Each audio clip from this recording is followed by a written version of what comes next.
दोस्तों नमस्कार। आज के इस वीडियो में हम कर्मधारय समास को पढ़ेंगे। अगर आपने वीडियो अंत तक देख लिया तो मेरा दावा है फिर आपसे कभी कर्मधारय समास में कोई भी गलती नहीं होगी। तो आइए दोस्तों शुरू करते हैं। सबसे पहले हम कर्मधारय समास की परिभाषा और पहचान को जानते हैं। तो देखिए, जिस समास में एक पद विशेषण और दूसरा पद विशेष्य अथवा एक पद उपमेय और दूसरा पद उपमान होता है वहाँ कर्मधारय समास होता है। तो यहाँ पर परिभाषा क्या है? जिस समास में एक पद विशेषण हो और दूसरा विशेष्य, या फिर एक पद उपमेय हो और दूसरा उपमान, तो हाँ होगा आपका कर्मधारय समास।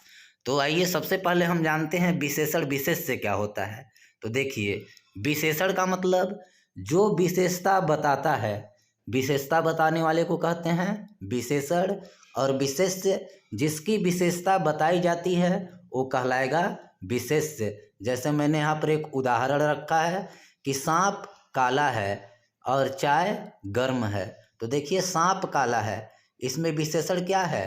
काला है, क्योंकि काला विशेषता बता रही है, और विशेष्य क्या है? सांप, क्योंकि सांप की विशेषता बताई जा रही है।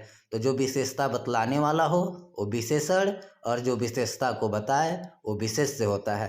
तो यहाँ सांप विशेष्य हो गया और काला विशेषण। इसी तरह चाय गर्म है, यहाँ विशेषता बताने वाला शब्द क्या है? गर्म, और किसकी विशेषता बताई जा रही है? चाय की। तो चाय हो गया विशेष्य। विशेषण जो विशेषता को बताता है, विशेष्य जिसकी विशेषता बताई जाती है।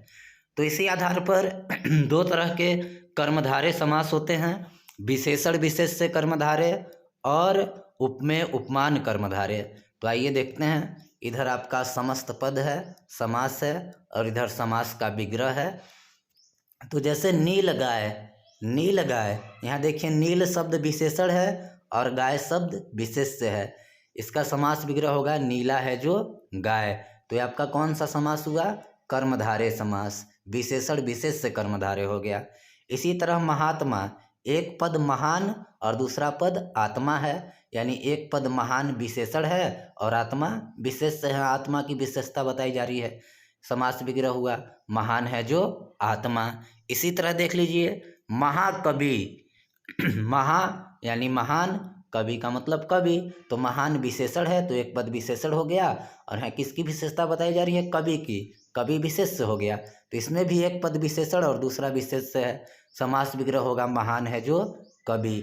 इसी तरह प्रधानाध्यापक, दो पद प्रधान और अध्यापक। प्रधान प्रधान आपका ये हो गया विशेषण और अध्यापक हो गया विशेष्य। यहाँ अध्यापक की विशेषता बताई जा रही है कि अध्यापक जो प्रधान है, प्रधान है जो अध्यापक। पित्त वसन, पीला है जो वसन। पित्त का मतलब पीला, विशेषण हो गया, वसन का मतलब वस्त्र। तो पित्त वसन, पीला है जो वसन। तो ये हो गया आपका विशेषण विशेष्य कर्मधारय।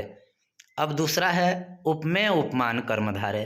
तो देखिए, उपमेय जिसकी उपमा तुलना की जाती है उसको उपमेय कहते हैं। उपमान क्या होता है? जिससे उपमा या तुलना की जाती है। जिसकी तुलना की जाएगी, जिसकी उपमा या तुलना की जाएगी उसको उपमेय बोलेंगे, और जिससे उपमा या तुलना की जाती है उसको उपमान बोलेंगे। जैसे देख लीजिए यहाँ उदाहरण एक, चंद्रमा के समान मुख। यहाँ हम किसकी उपमा दे रहे हैं, किसकी तुलना कर रहे हैं? मुख की। किससे? चंद्रमा से। तो जिसकी तुलना होगा वो हो जाएगा उपमेय। तो उपमेय हो गया मुख, मुख की हम तुलना किससे कर रहे हैं? चंद्रमा से। चंद्रमा से उपमा दे रहे हैं तो चंद्रमा हो गया उपमान। तो इसी तरह से उपमेय उपमान कर्मधारय के यहाँ उदाहरण हैं। यहाँ देखिए समस्त पद है, इधर समास विग्रह है। कमल नयन, कमल नयन। तो यहाँ देखिए कमल क्या है? उपमान है, और नयन क्या है? उपमेय है, क्योंकि नयन की उपमा दी जा रही है कमल से, यानी कमल के समान नयन। इसी तरह चंद्रमुख, चंद्र क्या हो गया? उपमान, और मुख क्या है? उपमेय, क्योंकि यहाँ मुख की उपमा दी जा रही है चंद्रमा से। चंद्रमुख, समास विग्रह हो जाएगा चंद्रमा के समान मुख। इसी तरह देखिए विद्याधन, यानी विद्या रूपी धन।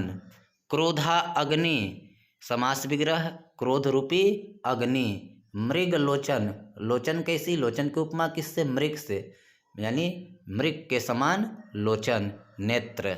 तो दोस्तों ये था आपका कर्मधारय समास, आपको समझ में आ गया होगा। इसके बाद मैं और भी समास का पूरा कंप्लीट वीडियो अपलोड कर दूंगा। अगर आप हमारे चैनल पर पहली बार आए हैं तो वीडियो को लाइक करके चैनल सब्सक्राइब करके बेल आइकन को प्रेस जरूर कीजिएगा। आप सभी का धन्यवाद।